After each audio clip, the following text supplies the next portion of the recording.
So you put a little pressure on it, you move it back and forth just a little bit, stick it in there, get it off.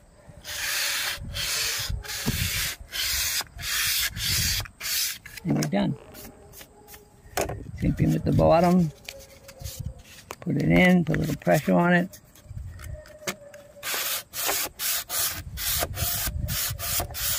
And you're done. Now, this is for painting now.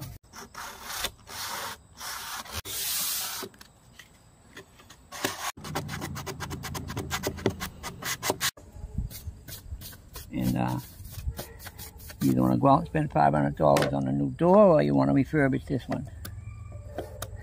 I'd say a couple of hours refurbishing is worth my time. It's worth the money. You talked about